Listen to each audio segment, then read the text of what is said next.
की पैरवी का हुक्म दिया। असहाब मूसा भी थे, असहाब नूह भी थे, असहाब इब्राहिम भी थे। जय्यद से जय्यद असहाब गुजरे हैं। खुदा ने कुरान में उनका जिक्र किया है, उनकी तारीफ की है।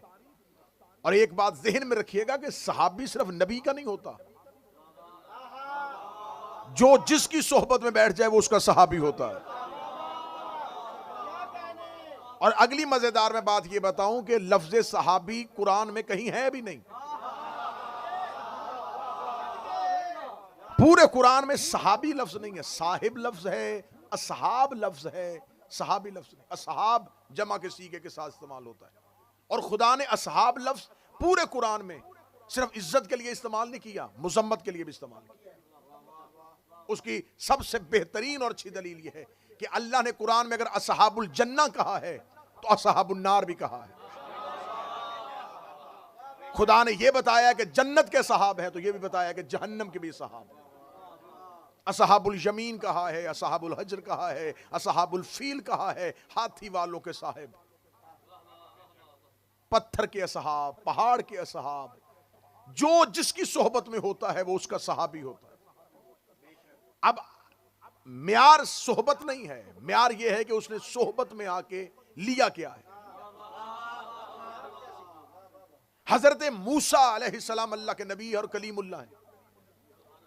हजरत मूसा के पास ये एजाज हासिल है कि वो अल्लाह से बातें करते हैं, अल्लाह से गुफ्तगू करते हैं। हजरत मूसा कोहे तूर पे गए और कौम को कह के गए, अपने असहाब को कह के गए कि मैं 40 दिन के लिए जा रहा हूं, वापस आ जाऊंगा, मेरे बाद मेरे भाई हारून की पैरवी करना। कुरान में पूरा वाकया दर्ज है, यानी इससे वाज़ेह बात क्या होगी कि नबी ये भी बता के जा रहा है कि कहां जा रहा हूं, ये भी बता के जा रहा है कि कितने दिन के लिए जा रहा हूं, और ये भी बता के जा रहा है कि किसकी पैरवी करनी। आज उम्मत नबी सवाल करती है कि अगर रसूल अली का हुक्म दे जाते तो हम क्यों ना पैरवी करते। मूसा हारून का कह के गए थे, जिन्होंने नहीं पैरवी करनी होती वो नबी से सुन के भी नहीं पैरवी करते। हजरत मूसा बता के गए वो सामने पहाड़ है, 40 दिन के लिए जा रहा हूं और तुम्हें हवाले करके जा रहा हूं अपने भाई हारून के। कुरान मिंबर पे लेके आओ, मैं जुबान कटवाने के लिए तैयार हूं। सिर्फ मजहब शिया गालियां खाने के लिए नहीं है, मजहब शिया दलील का मजहब है।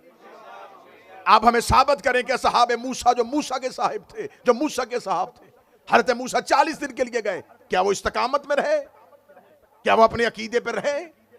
40 दिन के लिए खुदा ने कुरान में पूरा वाक्य लिखा है, सिर्फ 40 दिन के लिए मूसा गए।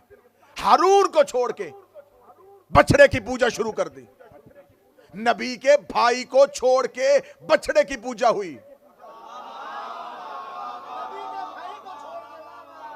नबी पीछे उम्मत में भाई छोड़ के गया था। नबी के सहाबा ने नबी के भाई हारून को छोड़ा, सामरी के बछड़े की पूजा करनी शुरू कर दी। 20 दिन गुजरे थे, अभी 40 भी नहीं पूरे हुए, 20 दिन गुजरे और कौम ने बछड़े को सजदा करना शुरू कर दिया। जब हजरत मूसा 40 दिन के बाद आए तो देखा बिल्कुल वैसे ही जैसे ओहद के पहाड़ में हुआ था। माला हुसैन इन हाथों को सलामत रखे। जैसे रसूल कह के गए थे कि दर्रा ना छोड़ना, और सारा दर्रा खाली। मूसा वापस आए, कौम गायब। सीधे गए हारून के पास, हारून को पकड़ा। हारून, कहां गई मेरी कौम? हजरत मूसा के भाई हारून ने कहा, बेवफाई कर ली इन्होंने मुझसे, आपके जाने के बाद मुझे छोड़ दिया, मुझे तन्हा कर दिया, मुझे अकेला कर दिया। खुदा कुरान में नबियों की बातें वक्त गुजारने के लिए नहीं लिखता, नसीहत के लिए लिखता है। नबी ने फरमाया था, या अली अंता मिन्नी बे मंज़िलत हारून मिन मूसा, ऐ अली तुझको मुझसे वही निस्बत है जो हारून को मूसा से थी। नबी की हदीस सुन्नी किताबों में ना हो, मैं मिंबर पे ना पढ़ूं। नबी ने फरमाया था, या अली तुझको मुझसे वही निस्बत है जो हारून को मूसा के साथ थी। मूसा 40 दिन के लिए तूर पे गया था, तो हारून को छोड़ के मूसा के सहाबियों ने बछड़े की पूजा करनी शुरू कर दी थी। मूसा के सहाबियों ने हारून को छोड़ के बछड़े की पूजा करनी शुरू कर दी थी। नबी के सहाबियों ने नबी के भाई को छोड़ के बछड़े की पूजा करनी शुरू कर दी थी। मिंबर पे किताब दिखाने के लिए तैयार हो। अमीर अल मोमिनीन मदीने के दरबार के सामने से गुजर रहे थे। दरबार खचाखच भरा हुआ था। लोग बैयत करने के लिए हाकिम वक्त की एक दूसरे के ऊपर से होके आ रहे थे। जनाब सलमान मोहम्मदी ने कहा, या अली रुकिए, देखे दरबार में क्या हो रहा है। अली के बाद, सलमान चल, बछड़े की पूजा हो रही है।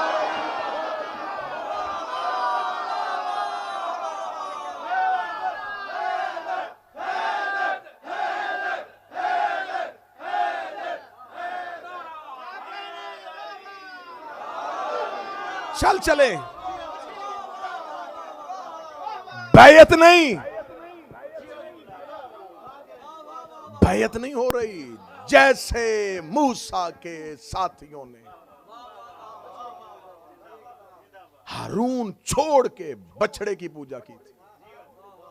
हुज्जत किसी को कह के जाए कि इसकी पैरवी करना है, और कौम हुज्जत की पैरवी छोड़ के हुज्जत के मुकाबले पे जिसे भी माने वो बछड़ा होता है।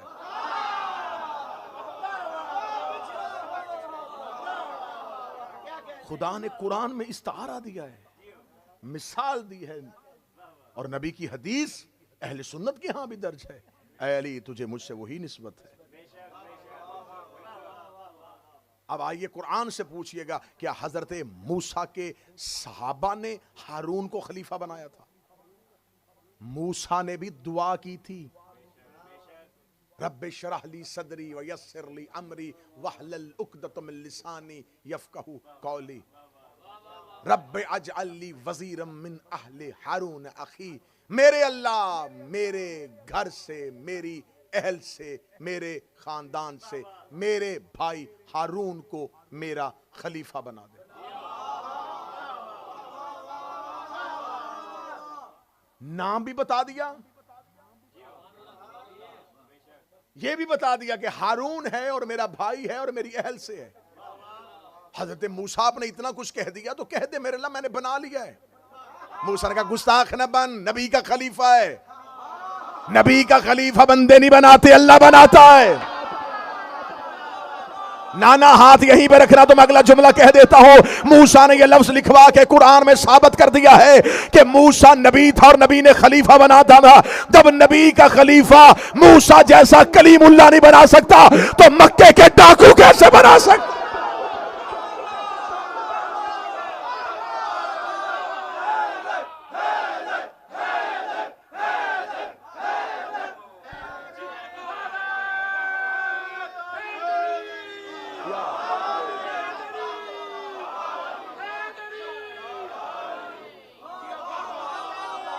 कैसे हो सकता है?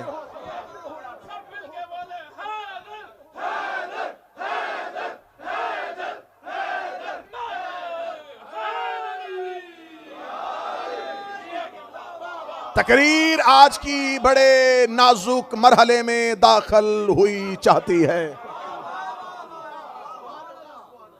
कमजोर दिल अफराद से मैं माजरत खाऊं। हफाजती बेल्ट बांध लीजिए। आज 7 मुहर्रम है। 5 साल पहले इसी दिन में आया था।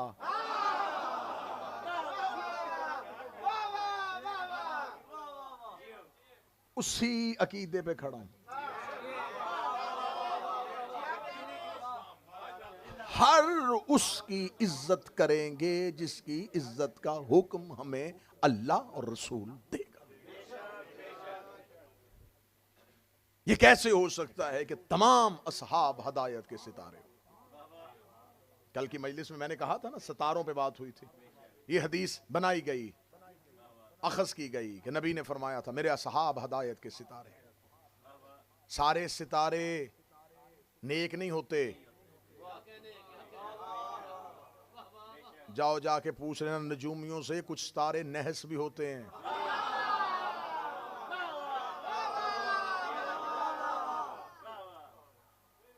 जिसकी चाहो पैरवी कर लो। कैसे हो सकता है? जिसकी पैरवी की जाए उसे महदी कहा जाता है। वो हदायत करने वाला होता है, और जो हदायत करने वाला हो उसकी सबसे बड़ी निशानी ये होती है कि जो खुद हिदायत करता हो वो किसी से हिदायत नहीं लेता। जो हिदायत करता है वो हिदायत लेता नहीं। अगर वो हिदायत लेता होगा तो हादी वो होगा जिससे वो हिदायत ले रहा है। मैं मिंबर पे हूं, मैं इस मिंबर पे, ये नहीं कि ये शिया इमाम बारगाह है अपनों में बैठ के मैं दावे कर रहा हूं। जब जहां जिस वक्त चाहो हम ये दावा साबित करने के लिए तैयार हैं। मेरे 12 में से किसी एक ने भी किसी से पढ़ा हो,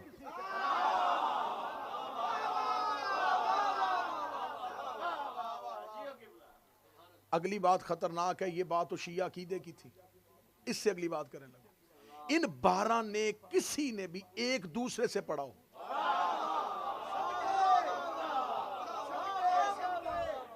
इमामत सिखाई नहीं जाती।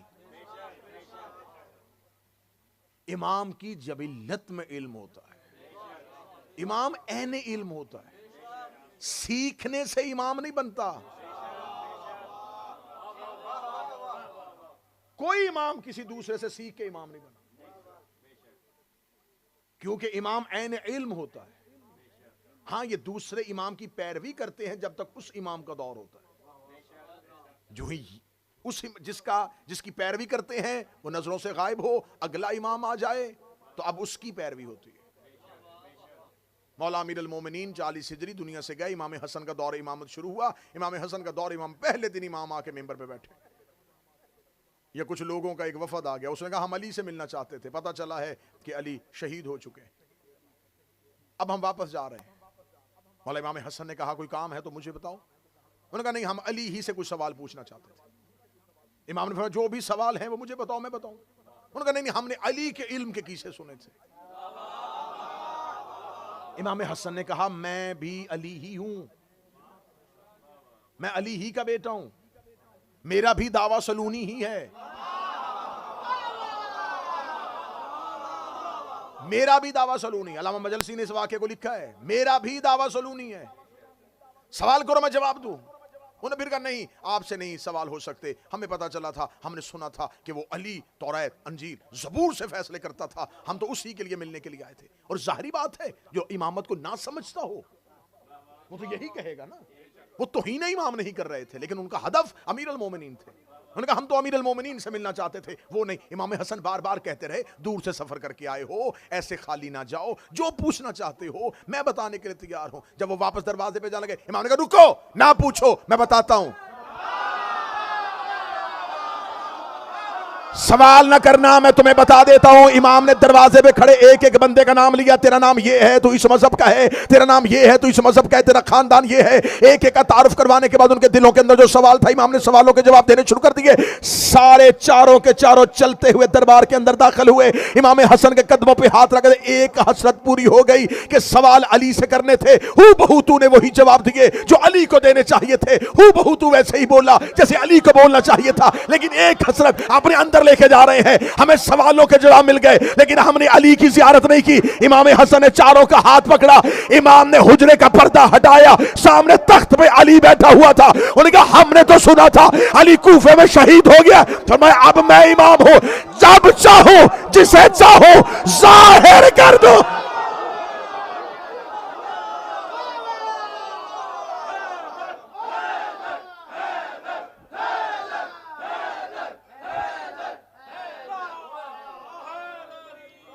जब चाहूं, जिस लम्हे चाहूं, जिसे चाहूं।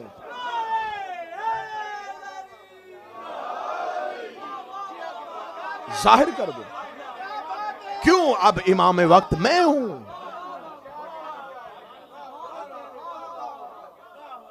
इमाम किसी की पैरवी नहीं करता, इमाम की पैरवी होती है। इमाम मोहताज हिदायत नहीं होता। अगर वो मोहताज हिदायत हो जाएगा तो फिर वो हादी नहीं बनेगा। सहाबा हिदायत कर नहीं सकते क्योंकि वो खुद मोहताज हिदायत है। ये बड़ा सिंपल सी एक बात है समझने वाली। जो मोहताज हिदायत हो वो हादी नहीं होता। ये इसलिए हादी हैं कि ये किसी से नहीं हिदायत लेते। ये किससे हिदायत लेते? यहदूना बिअम्रिना, ये डायरेक्ट अल्लाह से हिदायत लेते हैं। और अल्लाह भी हिदायत नहीं, इन्हें सिर्फ अमर करता है। अल्लाह इन्हें हिदायत नहीं करता, क्योंकि अगर अल्लाह इन्हें हिदायत करता था तो इनको हिदायत अल्लाह से लेने में जो एक लम्हा दरमियान में से खाली गुजरा है, उसमें सिर्फ इनकी इस्मत खतरे में नहीं जाएगी, उसकी वहदत भी खतरे में चली जाएगी। ये उसकी अम्र से हिदायत करते हैं। अगर मैं आसान लफ्जों में कहूं और मुझे फलसफा और मंतक की बहस में ना जाना पड़े, ये किसी से नहीं पढ़ते, ये अल्लाह के शागिर्द हैं।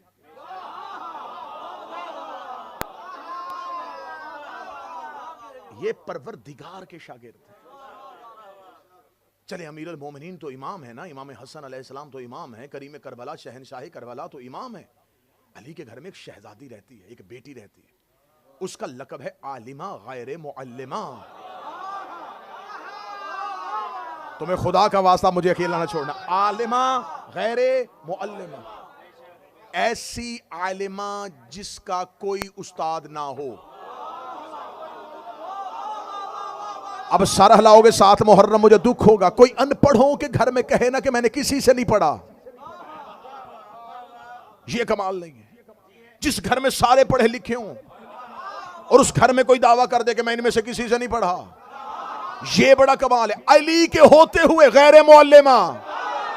अब मुझे हाँ चाहिए ताईद के लिए, अब मुझे हाँ चाहिए ताईद के लिए, अब मुझे हाँ चाहिए। आलिमा गैर मुअल्लिमा, जिसके घर में अली जैसा बैठ के दिन में बार बार कहता था सलूनी सलूनी सलूनी, उसके घर में एक ऐसी बेटी रहती थी जो अली से भी नहीं पढ़ती थी, जो अली से भी तालीम नहीं लेती थी, जो अली से भी नहीं सीखती थी। अगर ये अली से सीखती, ये गैर मुअल्लिमा ना होती। ये है शियों के इमाम में और तेरे इमाम में फर्क। हमारे इमाम के घर में बेटी भी किसी से नहीं पढ़ती, तेरा बेटी से मसले पूछा।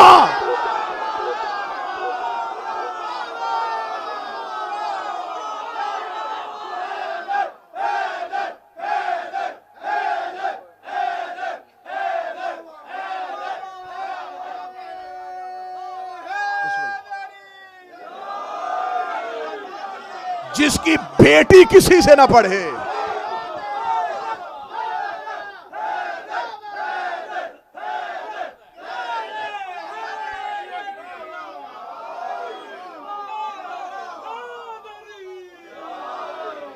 कितना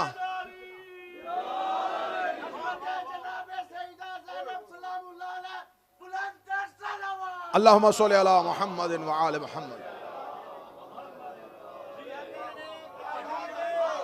बिस्मिल्लाह सरकार।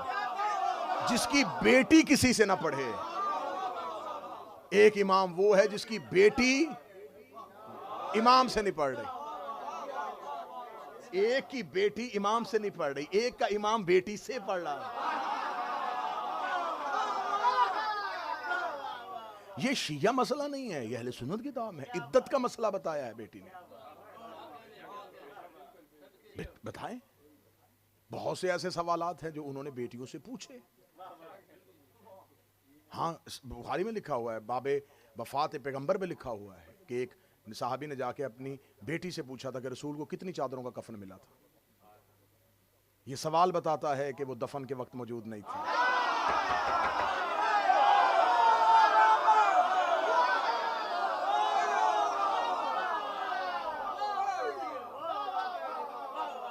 और एक इमाम तो ऐसे हैं, मैं सिर्फ वजाहतें कर रहा हूं, तनकीद नहीं कर रहा, वजाहतें कर रहा हूं ताकि आपको पता चले कि बंदों के बनाए और अल्लाह के बनाए में कितना फर्क होता है। एक इमाम तो मशहूर ही बेटी के नाम की वजह से है। नाम उनका नुमान इब्न साबित है। अबू हनीफा उनकी बेटी थी। लोग सवाल पूछने के लिए आए, वो जवाब ना दे सके, पर्दे के पीछे से आके बेटी ने जवाब दिया तो मशहूर हो गए। तो कितना फर्क है हादी में और मोहताज हिदायत। सहाबी हिदायत नहीं कर सकता। अगर सहाबी हादी होता तो उसे गुमराह होने का खतरा ना होता। बात अगले सीने पे आ गई हजूर। अगर सहाबी हादी होता, क्योंकि हिदायत इसकी जो जिद है, इसका जो मुतजाद है वो है गुमराह। यहां कोई शख्स हिदायत याफ्ता होता है और इसकी जिद यह है कि वो गुमराह होता है। अगर सारे सहाबा हिदायत याफ्ता होते और सारे असहाब, मैं सब की बात नहीं कर रहा, बहुत बहुत जलीलुल कदर हैं, बड़े बड़े जलीलुल कदर हैं। मैंने पहली मजलिस में कहा था कि 80,000 सहाबा गदीर में खड़े थे कम अज कम, और ज्यादा से ज्यादा 1.25 लाख सहाबा। 1.25 लाख सहाबा में से मेरे बरादरान अहले सुन्नत के पास जिनकी टोटल डिटेल है वो 15,000 है। तो सारे सहाबा को तो आप भी नहीं मान रहे। मुकम्मल सहाब की डिटेल तो आपके पास भी नहीं, आपने सारी जो जमा की है वो आपके पास 15,000 आई है। उस 15,000 में फिर आपने छानबीन करने के बाद इल्मुर रिजाल में जिन सहाबा को रवायत करने के बराबर तोला है, तो उनकी तादाद जो है वो 4,500 या 5,000 बनती है। उन 4,500 5,000 असहाब से आपने अपनी तमाम स्याह जितनी हैं, जितनी हदीस की किताबें हैं, उनमें से हदीसें ली हैं। ये है मेरा अहले सुन्नत भाई आपके साथ जुल्म कि आपकी स्याह में, आपकी सियासता में, आपकी अहादीस की किताबों में 7,500 हदीसों में से 6 या 7 हदीसें अहले बैत से हैं। क्यों? अहले बैत हदीस कहने के लिए नहीं थे? क्या अहले बैत से नबी की हदीस नहीं ली जा सकती थी? आपने सबसे ज्यादा हदीसें एक ही सहाबी से ली हैं, अबू हुरैरा से, और वो जंगे खैबर के बाद मुसलमान हुए। वो 2 या 2.5 साल नबी के साथ रहे। तो हिदायत वो करता है जिसके गुमराह होने का खतरा ना हो। मैं लॉजिक देने लगा हूं, 2 + 2 4 करने लगा हूं, इंतहाई मैथमेटिकली तरीके से साबित कर देने लगा हूं। अगर सहाबा हिदायत याफ्ता होते तो नबी ने आखिरी दिनों में क्यों कहा था कि मैं तुम्हें लिख दूं ताकि तुम गुमराह ना हो जाओ?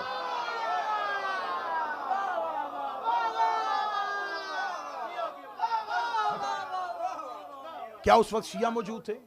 उस वक्त तो हम शिया सुन्नी तो थे ही नहीं। उस वो जो लम्हा था वो तो इस्लाम की एलीट क्लास, करीम लोग, सुपर डुपर लोग मौजूद थे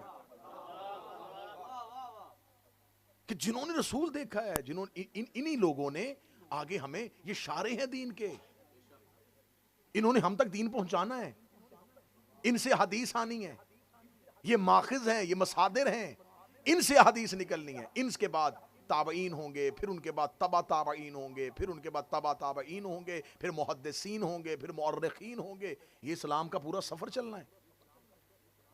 तो रसूल के बाद जहां से दीन की सारी शुआएं फूटनी थी, उनको नबी कह रहे हैं, और आखिरी रातों में कह रहे हैं मैं तुम्हें ऐसा कुछ लिख दूं ताकि तुम मेरे बाद गुमराह ना हो जाओ।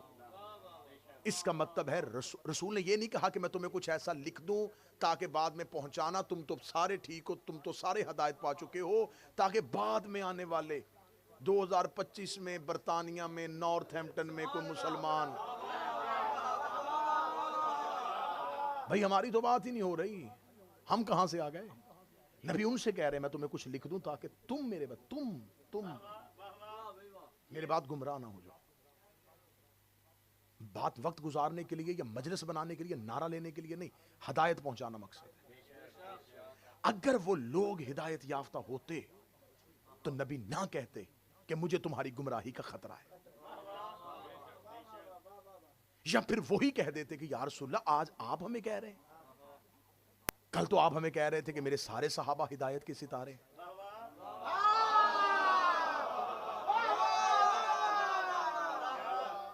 हम कैसे गुमराह हो सकते हैं?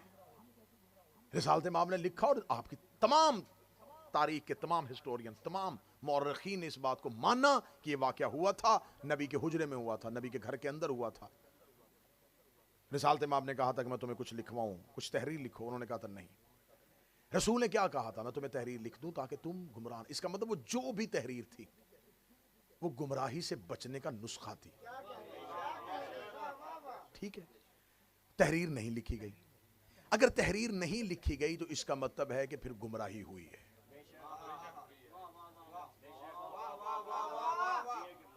एक डॉक्टर ये कहता है कि मैं तुम्हें ये मेडिसिन देता हूं, तुम ठीक हो जाओगे, वो मेडिसिन नहीं खाता तो इसका मतलब ठीक नहीं हुआ। नबी ने कहा था मैं तुम्हें तहरीर लिख के दूं ताकि तुम गुमराह ना हो जाओ। तहरीर नहीं लिखी गई हुजूर, इसका मतलब है कि लोग गुमराह हुए, गुमराही फैली। मैंने कहा था जहां से दीन फूटना था वहीं से गुमराही भी फूट गई। यहां से दीन चलना था ना, इन्होंने बताना था कि रसूल नमाज ऐसे पढ़ते थे, रसूल वुजू ऐसे करते थे, रसूल की जिंदगी की सीरत ये थी, रसूल ने तयम्मुम के मसाइल ये बताए हैं, गुस्ल के मसाइल ये बताए हैं, सफर के मसाइल ये बताए हैं, कसर के अहकामात ये बताए। जिसने सब कुछ बताना था वहां से हिदायत फूटनी थी। दो चीजें इकट्ठी फूटी, हिदायत भी, गुमराही भी, क्योंकि वहां वो लोग उस हुजरे में मौजूद थे जिनकी गुमराही का रसूल को खतरा था। रसूल उन्हें कह रहे थे कि लिखवाओ और उन्होंने नहीं लिखवाया। हम उस दौर में होते, हम मौजूद होते, हमारे ऊपर क्लेम आता, हमारे ऊपर तो आया ही नहीं, हम तो बाद में पैदा हुए। इसका मतलब हमारे और रसूल के दरमियान अगर आज हम गुमराह हो रहे हैं, कसूर रसूल का नहीं। मौला हुसैन इज्जत अता फरमाए, कसूर नबी का नहीं है। वो तो लिखवा रहे थे, एक बंदे ने नहीं लिखने दिया। हाँ हाँ हाँ, सुनना सुनना सुनना सुनना, मैं अर्श तुम्हारी गोद में रखने लगा हूं, तुम्हारे मजहब की दलील देने लगा हूं।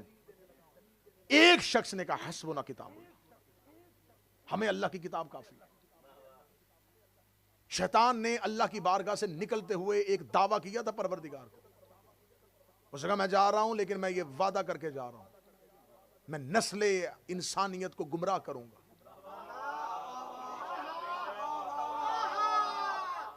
अल्लाह ने दो रस्ते चलाए, हिदायत आदम के जिम्मे लगा दी, गुमराह शैतान कर रहा था। खुदा ने कहा जितना भी गुमराह करेगा इल्ला इबादकल मुखलसीन, तू मेरे मुखलसीन को छू भी नहीं सकता, क्योंकि मैंने पैरेलल हिदायत का इंतजाम भी कर दिया। तू जितने गुमराह करेगा उतने से ज्यादा ये हिदायत भी ले आएंगे। इसका मतलब दो रस्ते चल रहे थे, हिदायत वाला, गुमराह वाला। चलते चलते चलते इधर से हादी आते रहे, इधर से गुमराह करने वाले आते रहे। अल्लाह भी नुमाइंदे भेजता रहा, शैतान भी नुमाइंदे भेजता रहा। सर उठाओ यार, मैं तो आखिरी तकरीरों में आ गया हूं। उसने इब्राहिम भेजा, इसने नमरूद भेज दिया, उसने मूसा भेजा, इसने फिरौन भेज दिया, वो हाथी भेजता गया, ये गुमराह करने वाला भेजता गया, आखिर आ गया नबी का हुजरा। अब इसके बाद हदायत नबूवत में बंद हो रही है। नबी ने कहा अब कोई हाथी नबूवत की सूरत में नहीं आना, अब सिलसिला इमामत का शुरू होने वाला है, आओ मैं तुम्हें लिख दूं। एक बंदा आगे खड़ा हो गया, उसने कहा हमें लिखवाने की जरूरत नहीं है। इसका मतलब है इस हुजरे तक पीछे पीछे शैतान गुमराह करता रहा है, आगे अब ये गुमराह करेगा।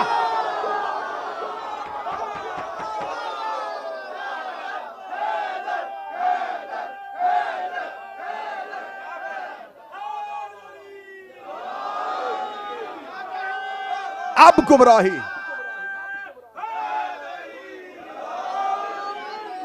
दलील में हल्की सी झोल हो तो बताना, लॉजिक ज़हन कबूल ना करे तो तुम्हें हुसैन का वास्ता बताना। हिदायत भी चल रही थी, गुमराह होने वाले भी चल रहे थे। रसूल के हुजरे में आके आखिरी नबूवत का हादी कह रहा है, और इसने हिदायत के दो काम किए। गदीर में इसने प्रैक्टिकल बताया, ये हादी है।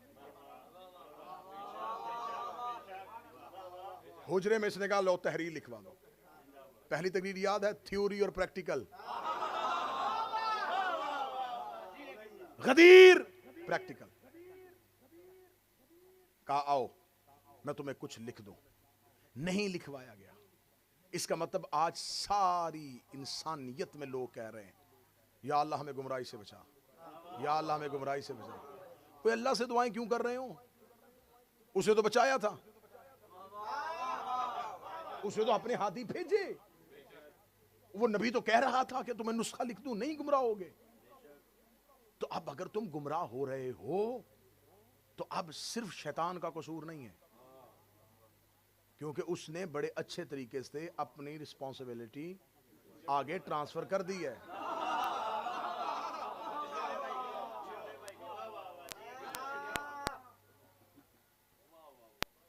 अब सवाल ये पैदा होगा, अच्छा तो जब रसूलुल्लाह ने कहा था कि लिखवाओ, तो अगर उन्होंने नहीं लिखवाया तो अली लिखवा लेते। हाँ, ये जवाब आ चुका है, ये सोशल मीडिया पे फैला हुआ जवाब है। मुझे किसी दोस्त ने कहा कि मुझे डॉक्टर के पास ले जाए, मेरी तबीयत ख़राब है। मैं डॉक्टर के पास उसके लेके चला गया, मैं मिसाल दे रहा हूँ, मैं डॉक्टर के पास लेके चला गया। डॉक्टर साहब ने उससे कहा जी ये, यानी कि मैं अगर बरतानिया की मिसाल दे दूँ तो डॉक्टर ने कहा जी ये पैरासीटामोल ले लो, क्योंकि इससे अच्छा इलाज मैंने यहाँ नहीं देखा। उसने उसे मेडिसिन लिख दी। जब उसने मेडिसिन हसन भाई लिख के दी तो मैं साथ उसको लेके गया था क्लिनिक, मैं उसको सिर्फ साथ लेके गया था। उठते हुए उसने मुझे कहा आप भी लिखवा लें। मैंने कहा भाई मुझे लिखवाने की क्या जरूरत है,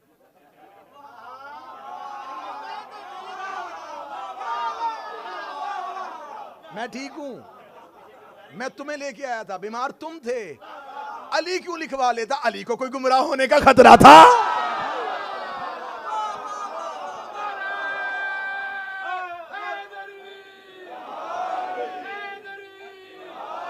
अच्छा दूसरा जवाब सुन लो, दूसरा जवाब ले लो। आप कह रहे हैं कि अली ने लिख, अच्छा रसूल बजिदों के लिखवा लेते? रसूल कहते जबरदस्ती लिखो, मेरी उम्मत का मामला है। आप क्या समझते कि नहीं लिखा गया? लिखा गया है, हिदायत हो गई है। हाय हाय हाय, इस जुमले को कोई और पढ़ता और मैं यहां बैठ के सुनता, खुदा की कसम अगला जुमला ना खोलने देता उस बंदे को। आप क्या समझते हैं कि नहीं लिखा गया? लिखा गया है, रसूल लिखवा गए हैं।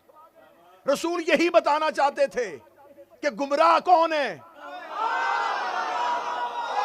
बोलो जो अली के नौकर बैठे हो, आखिर तक हैदर हैदर हैदर।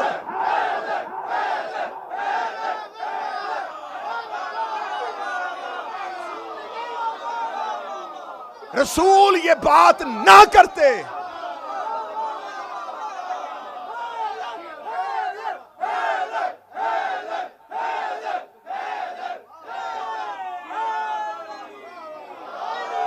तुम क्या जानो मसलहते पैगंबर को, तुम्हें क्या खबर के नबी क्या कर गए? नबी ने कहा लिखवाओ, इनकार हुआ, बंदे पकड़े गए। खुदा की कसम खा के मुझे बताओ नॉर्थहैम्पटन इसके गिरदो नवा वालों, अगर रसूल ये ना कहते कभी आज तक पता चलता कि कौन कौन है? पता ही ना चलता, पता ही ना चलता। यूं यूं छुपे। रसूल ने आखिरी लम्हे में कहा सिर्फ तहरीर लाओ। इनकार, रसूल ने कहा लो मेरी उम्मत, जा रहा हूं। रास्ते जुदा जुदा हो गए।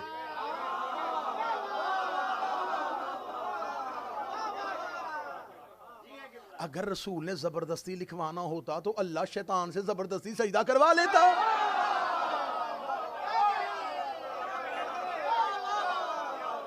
करवा लेता शैतान से जबरदस्ती सजदा। इब्राहिम झुका लेता नमरूद को, मूसा मार देता फरौन को। हादियों का ये काम ही नहीं होता। हादियों का काम होता है सिर्फ गुमराह नॉमिनेट करना, बंदे सामने लेके आना कि बंदे कौन है। लिखा गया है, तहरीर लिखी जा चुकी है, आपके पास नहीं आई, हमारे पास आ गई है। हमारे पास इतनी मजबूत तहरीर आ गई है कि हमें अब कुछ भी हो जाए हम उससे नहीं मानेंगे। ये हिदायत नहीं हुई तो और क्या हुआ है? जिन्हें रसूल ने गुमराही से बचाना था वो बच गए हैं। अब इतना मजबूर ना करो कि मुझे और क्योंकि इस मुल्क के आगे समुंदर है चारों तरफ ही। तो हिदायत इमाम के जिम्मे है, इमाम ही सिर्फ हिदायत कर सकते। इसकी एक जो संजीदा लोग, मजलिस से नतीजे लेने वाले लोग हैं, जो मजलिस के म्यार को समझते हैं, जो समझते हैं कि खतीब की मेहनत क्या होती है, उनके लिए जुमला कहने लगा। खुदा की कसम मैं मिंबर पे कह रहा हूं, अगर रसूल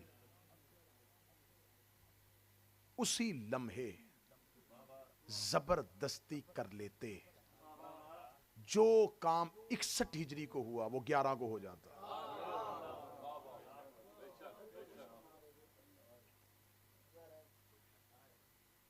मदीना करबला बन जाता।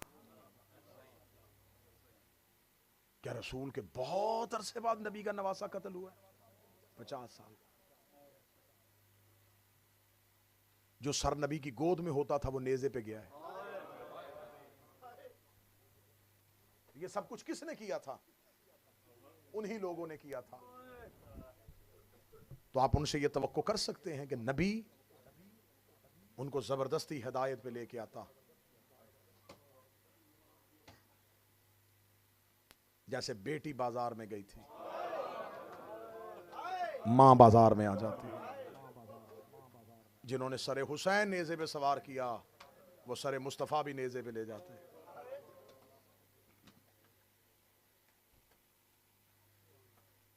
बहुत, क्योंकि इस मौजू पे मेहनत भी थी, मेरा दिल भी था, और अल्हम्दुलिल्लाह सुम्मा अल्हम्दुलिल्लाह सैयदा के दरबार में जितना शुक्र अदा करूं कि आप अहबाब, मैंने पहली मजलिस में कहा था कि आप सिर्फ वसीला हैं उन लोगों तक हकाइक पहुंचाने का। बहुत अच्छा रद्द अमल आ रहा है। रोज़ाना की बुनियाद पर कई सवालात हैं जो हमें सोशल मीडिया के मुख्तलिफ प्लेटफॉर्म के ज़रिए वसूल होते हैं इसी टॉपिक से रिलेटेड, जो पूरी दुनिया में लोग इस मजालिस को देख रहे हैं, इस मजलिस को सुन रहे हैं। मैं कह रहा हूँ 100 नहीं, 1000 नहीं, 2 बंदों ने अगर समझ लिया ना कि ज़हरा हक है, तो यकीन करो ये जो तुम सामने बैठे और जो मैं हूं, हमें बीबी के सामने खड़े होने के लिए यही जुमला काफी है कि बीबी हमने अपने दौर में एक बंदे से मनवाया था कि ज़हरा सच बोल रही थी। सादात और गैर सादात, आज उसकी शहादत पढ़ी जाएगी जिसकी शहादत तो पढ़ी जाएगी लेकिन ताबूत नहीं उठेगा। जिसने हाय कही है ज़ैनब तेरी हाय कबूल करे, बीबी आपकी हाय कबूल फरमाए। सैयदा ये चीखें अपने मुकद्दमे में बतौर गवाही के लिए लिख ले। ये है गुर्बत कासिम। शहादत पूरी पड़ी जाएगी, ताबूत नहीं उठेगा। ताबूत उसका उठता है जिसका जनाजा उठा हो।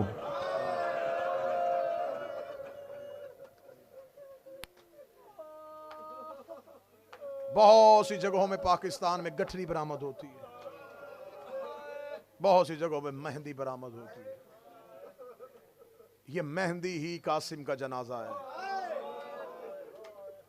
चले अगर तुम हाय कह सको तो मैं तुम्हारी हाय के लिए एक जुमला और कह देता हूं।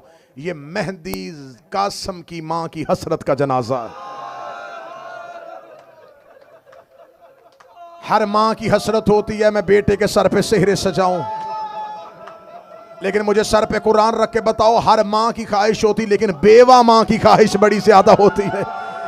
बेवा मन्नते मान मान के बच्चा पालती है, बेवा माँ मन्नते मान मान के बेटा पालती है। बेटे की जवानी चढ़ती है, देख के कहती है मुझे भूल गया शौहर का दुनिया से जाना, तेरी जवानी देखती हूँ मुझे जिंदगी वापस मिलनी शुरू हो गई है। कब मैं तेरे सर पे सेहरे सजाऊंगी, कब मैं तेरे सर पे सेहरे देखूं। बड़ी हसरत थी कासिम की मां की, मैं कासिम के सर पे सेहरे सजाऊं। अहले बैत के घर का नफीस शहजादा।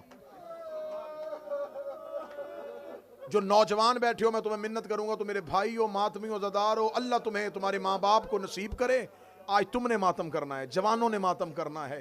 कासिम जवानों का पेशवा है। जो जवान बैठे हो तुम आज मातम करना, क्योंकि ये यतीम की शहादत है। अहले बैत के घर का नफीस शहजादा इमाम हसन दुनिया से गए। जनाब कासिम 3.5 साल के थे। बाप के सीने पे था कासिम जब मौला हसन को जहर मिली। अगर पुरसा दे सको तो मैं जुमला बदल देता हूं। जब इमाम हसन को जहर मिली, कासिम की उम्र इतनी थी जितनी करबला में हुसैन की सकीना की उम्र थी। जितनी उम्र में सकीना यतीम हुई, उतनी उम्र में हसन का कासिम यतीम।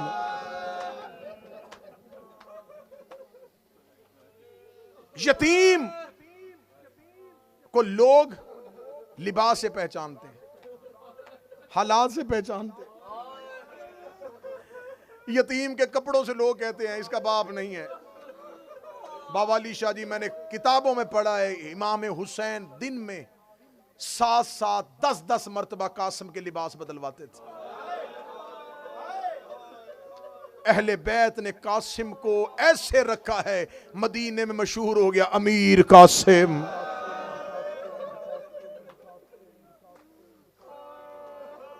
इमाम हुसैन अलैहिस्सलाम का हुक्म था, मेरे कासिम को दिन में कई बार लिबास बदलवाओ, किसी को शक भी ना हो ये कासिम यतीम है। अहले बैत के घर में पहली नई सवारी कोई घोड़ा आता कासिम के नाम का। इतना लाड करते थे सारी अहले बैत जनाबे कासिम। जनाबे कासिम इमाम हसन के जाने के बाद मां की गोद में रहे ही नहीं, कभी ज़ैनब ले जाती, कभी कलसूम ले जाती। इमाम हुसैन रात को मस्जिद से आते, ज़ैनब कासिम को लेके आओ, सीने पे हुसैन कासिम को लिटाते। ऐसे अहले बैत ने पाला था ये शहजादा। जो करबला गए हो, जो जाहिर जियारत करके आए हैं, वो गवाही दे देंगे। जो नहीं जा सके, इस जुमले का सदका मौला तुम्हें ले जाए। एक लम्हे के लिए अपने जहन में ख़याम गाह लेके आओ। खैमा गाह में जनाबे कासिम का हुजरा सबसे आखिर में। जनाबे कासिम का हुजरा जो है, खैमा जो है, खैमा जिसे हुजरा अरूसी कहा जाता है, आज भी लिखा हुजरा अरूसी। जिन्हें जनाबे कासिम की मेहंदी पे एतराज़ है, जाओ पहले करबला में जाकर देखो, जनाबे कासिम के खैमे पे लिखा हुआ है हुजरा अरूसी, शादी वाले का हुजरा। मैंने करबला में बैठ के ख़याम की तरतीब पूछी थी आलिम दीन से, ख़याम की तरतीब कहाँ है, इसमें हर खैमा हुसैन ने किस हिकमत के तहत लगाया था। उन्होंने कहा कासिम का खैमा यहां लगाने का मकसद यह था कि कासिम के खैमे में गर्म हवा ना आए,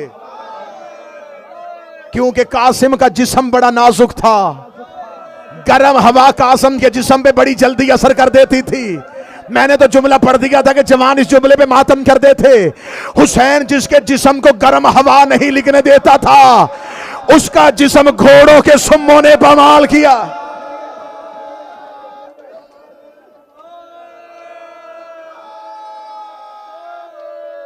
हुसैन का नफीस शहजादा शबे अशूर अली अकबरो अबुल फजल अब्बास ख़याम हुसैनी का पहरा दे रहे थे। पहरा देते देते शहजादा अली अकबर की आवाज आई, चाचा अब्बास सुबह मक्तल का रन सजेगा, आप लश्कर के अलमदार हैं, फौज के सिपा हैं, सिपा सलारे लश्कर हुसैनी है, आप बताएं कल लश्कर की तरतीब क्या होगी। अबुल फजल अब्बास कहते हैं, अकबर मेरा जी चाहता है कल सबसे पहले मैं जाऊं, ताकि मैं इन्हें बताऊं इन्होंने 3 दिन से अहले बैत के घर का पानी कैसे बंद किया। इतना जुमला कहना था, शहजादा अली अकबर रोके कहता, ना चाचा अब्बास तू ना जाना, आपके जाने से मेरे बाबा हुसैन की कमर टूट जाएगी, कल सबसे पहले मैं जाऊंगा। मौला अबुल फजल अब्बास की वाज़े, अकबर खामोश, तू जाने की बात ना कर, तेरे जाने से हुसैन की आंखों का नूर चला जाएगा। जो आए कह सकते हो सर उठाना, अकबर कह रहा था ना जाइएगा, आप कमर टूट जाएगी। अब्बास कह रहे थे तेरे जाने से आंखों का नूर चला जाएगा। एक 13 साल का शहजादा दौड़ के दोनों के दरमियान आया, रो के कहता ना आप जाना ना आप जाना, कमर टूट जाएगी, आंखों का नूर चला जाएगा, सुबह पहले मुझे जाने देना, मैं यतीम हूं, न किसी की कमर टूटेगी न किसी की आंखों का नूर जाएगा। जिसने सीने पे हाथ नहीं मारा उसे पता ही नहीं है हुसैन का कासिम कितना प्यारा था। हुसैन ने मुसल्ला छोड़ा, कासिम सीने से लगाया, रोकेगा तुझे किसने कहा है तेरे जाने से मेरा कोई नुकसान नहीं हो। कासिम तेरे जाने से हुसैन ज़ईफ हो जाएगा, मदीना उजड़ जाएगा। आशूर का दिन आया, 7 मुहर्रम हो गई है, पानी बंद हो गया अहले बैत का, प्यास भी लगे पानी कम पीना।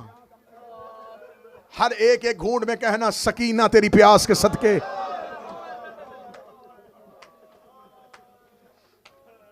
क्योंकि मौला हुसैन ने आखिरी वसीयत अपने शियों को की थी, और मेरे शियों, जब कभी ठंडा पानी पीना, अपने गरीब इमाम की प्यास को याद कर लेना। शहजादा कासिम, मां बार बार खेमे का पर्दा हटाती है। अशूर के दिन दरवाजे पे कासिम नजर आते, अम्मा हुक्म। मां खेमे का पर्दा गिरा के कहती अभी जिंदा है। 7वीं मर्तबा जब कहा ना कासिम अभी जिंदा है, कासिम रो के कहते अम्मा क्या करूं। ये जुमला है जिस पे तुम अगर इस जुमले की गहराई में जाओगे तो मातम कर लोगे। जब मां ने कहा ना कासिम तू जिंदा है, रोके कहता अम्मा बार बार मुझे ताना दे रही है मेरी जिंदगी का, अम्मा मैं मजबूर हूं। रोके कहती कासिम क्यों मजबूर है। रोके कहता तू खेमे से बाहर आ नहीं सकती, बाप मेरा है कोई नहीं, हर किसी का बाप इजाजत लेके दे रहा है। आज मेरा बाबा होता हुसैन को जाके सिफारिश कर देता, मैं यतीम हूं, मेरा कोई बाप नहीं है, मैं किसकी जाके सिफारिश। ये हक है, ये हक है, ये हक है मातम का, ये हक है गरीबों को रोने का।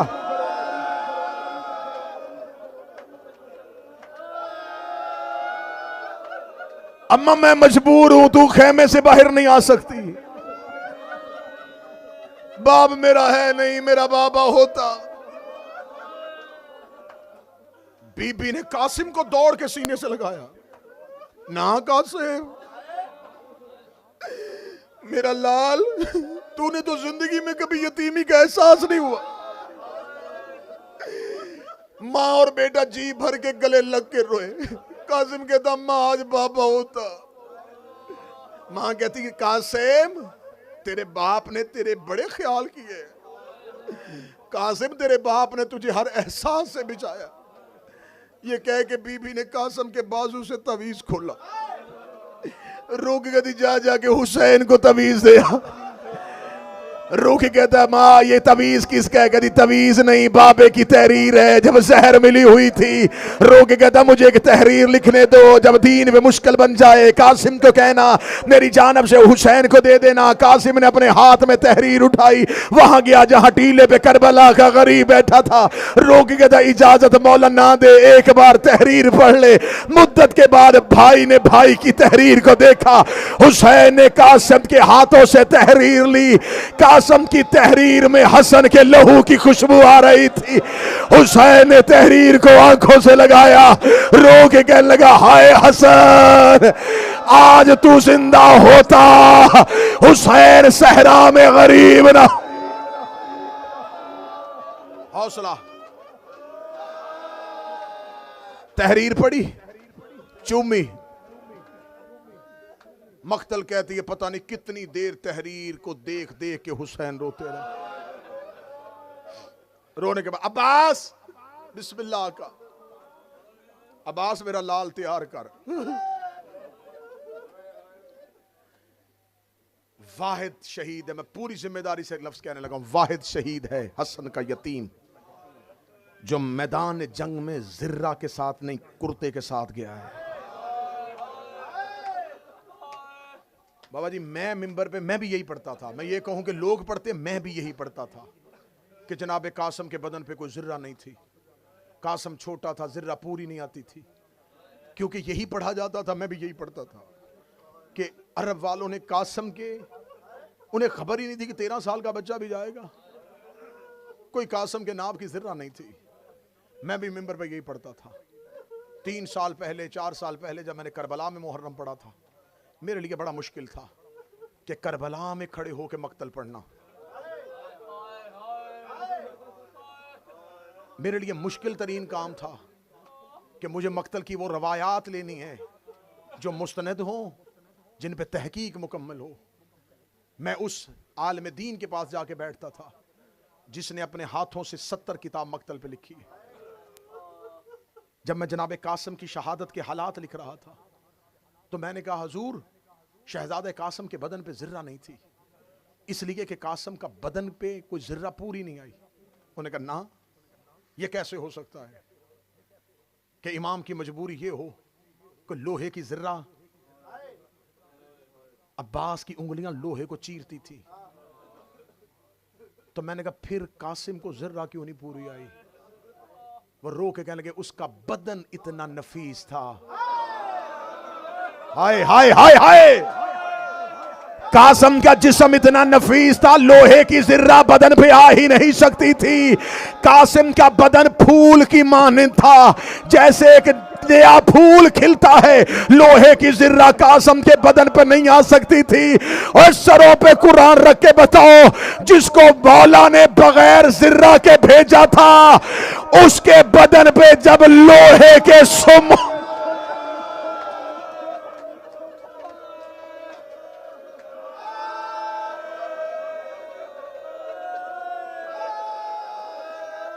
अजरो कमिन अल्लाह, अजरो कमिन अल्लाह। जो 3 या 4 मिनट, 3 या 4 मिनट मौला हुसैन ने इजाजत दी, मौला अब्बास ने हाथों से उठा के शहजादा कासिम को घोड़े की जीन पे बिठा। हाँ, ये मक्तल कहती है पांव रकाब तक नहीं थे। शहजादे ने सब ख़याम का विदा किया, हर खैमे में कासिम गए, हर खैमे में सैयदादियों का मातम शुरू हुआ। आखिरी विदा मां से करने के लिए आया है। मां ने हाथ पकड़ा, बीबी फरवा रोती हुई खैमे में ले आई, रो कहती कासिम आखिरी बार मिलने आया है, मां की एक वसीयत याद रखना। शाम के लोगों ने ताना दिया था कि हसन को लड़ना नहीं आता था, शाम के लोगों ने ताना दिया था कि हसन को लड़ना नहीं आता था। कासिम तेरे बाप के ऊपर अहले शाम का ताना है कि हसन को लड़ना नहीं आता था, इसलिए हमने सफीन के बाद हसन से मुआहिदा करके हसन को भेज दिया था। कासिम आज ऐसे जंग करना, सामने शाम के लोग खड़े हैं जिनके सामने तेरा बाबा तन्हा खामोश होकर चला गया था। कासिम देखेगा, अम्मा तेरे सर की कसम है, जिन्होंने मेरे बाप को शाम वालों ने ताना दिया था, तेरा कासिम वादा करता है मैं ऐसे लड़के आऊंगा, हर लाश करबला से उठेगी, तेरे यतीम की लाश।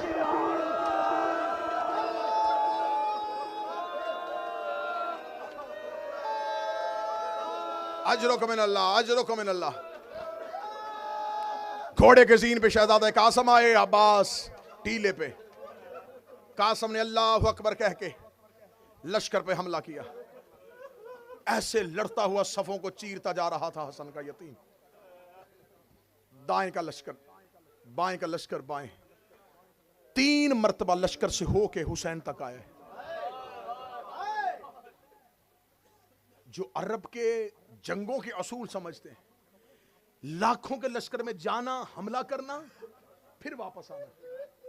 तीसरी मर्तबा जब आया, सांस फूला हुआ है, चेहरे पे गर्द है, प्यास के असरात है, आके कहता मौला प्यासे की जंग देख। जब कहा ना मौला हुसैन से, मौला अपने प्यासे भतीजे की जंग देख, यहां जुमले हैं इमाम हुसैन की आवाज, कासिम मौत को क्या समझता है? फरमाया शहद से ज्यादा मीठा समझता हूं। फरमाया कासिम आखिरी विदा है, अब तू वापस नहीं आएगा। इधर कासिम मैदान में आए, लश्कर अशकिया सामने। अरज़क के 4 बेटे आए, एक एक करके आते रहे। कासिम ने चारों को फिन्नार किया। 4 बेटों के बाद ये मलाउन अरज़क बिफरा हुआ दोनों हाथों में नेज़े लेके कासिम की जानब दौड़ा। अरज़क को दौड़ते हुए देखा, अब्बास टीले पे। कासिम, उम्मुल रास हमला कर। कासिम पीछे हट, इसका वार अपने सर से गुजार। कासिम तलवार इसके मगज के ऊपर दरमियानी हिस्से पे मार। अब्बास टीले पे खड़े थे। कासिम ने अब्बास के हुक्म के साथ दोनों हाथों में तलवार ली। अरज़क दोनों नेज़ों के साथ आया। शहजादा कासिम ने उसके दोनों वार अपने सर से गुजारे, पूरी ताकत के साथ उसके सर पे वार किया, ऐसे जैसे अली ने मरहब को 2 हिस्सों में तकसीम किया था। अरज़क का 2 हिस्सों में तकसीम होना था। अब्बास की आवाज़ आई, मरहबा मेरा लायक शागिर्द। जियो मेरे हसन का यतीम। मौला अब्बास की आवाज आई, हुसैन शहनशाह देख मेरे कासम का वार, देख मेरे कासम का वार ऐसे है जैसे खैबर में अली लड़े थे। इधर अब्बास दाद दे रहे थे, इधर अब्बास की वाह वाह की आवाज आ रही थी। मलाउन की आवाज आई, लाखों इकट्ठे होके कासम को घेर लो। चारों तरफ से फौजों ने हमला करना शुरू कर दिया। एक मलाउन का नेजा कासम की आके पोश पे लगा, एक नेजा कासम के सीने पे लगा। शहजादा कासम घोड़े की जीन से गिरना शुरू हुआ। कासम के पांव रकाबों में फंस गए। कासम के घोड़े को इन्होंने तोड़ाना शुरू किया। कासम ना जीन पे था ना जमीन पे था। इन्होंने कासम के घोड़े को तोड़ाया। हुसैन ने कहा, अब्बास मेरा यतीम लेके आ।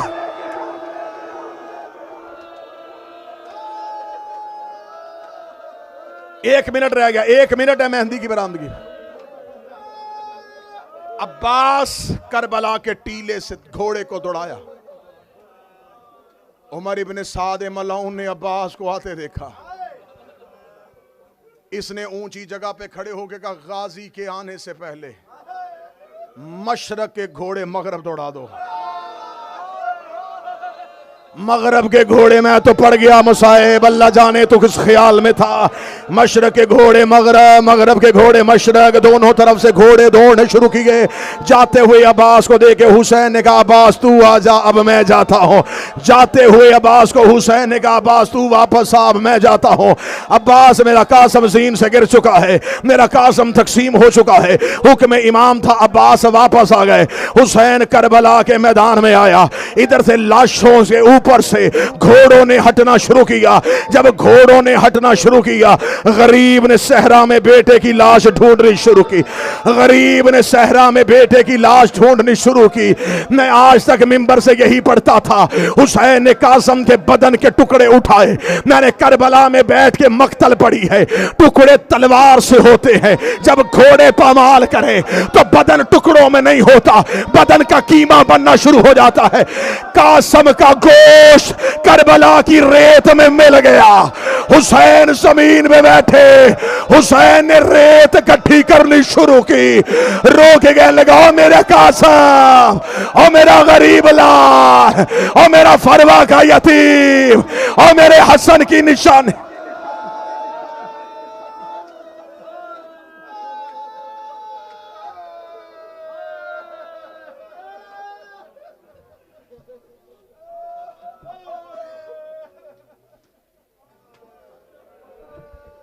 कुबरा दा बाबा चादर बिछा के, कुबरा दा बाबा चादर बिछा के, चुन चुन के पावे कासिम दी मेहंदी। रेतां च डुल गई, मिट्टियां च रुल गई, मानूर आवे कासिम दी मेहंदी। मकतल चू सैयद एवैन पाया, कल्ला ए नाना ज़हरा दा जाया।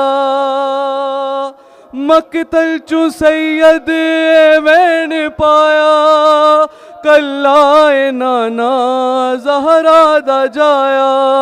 कौसर किनारे मेरे टुर गए सारे, केड़ा उठावे कासिम दी मेहंदी।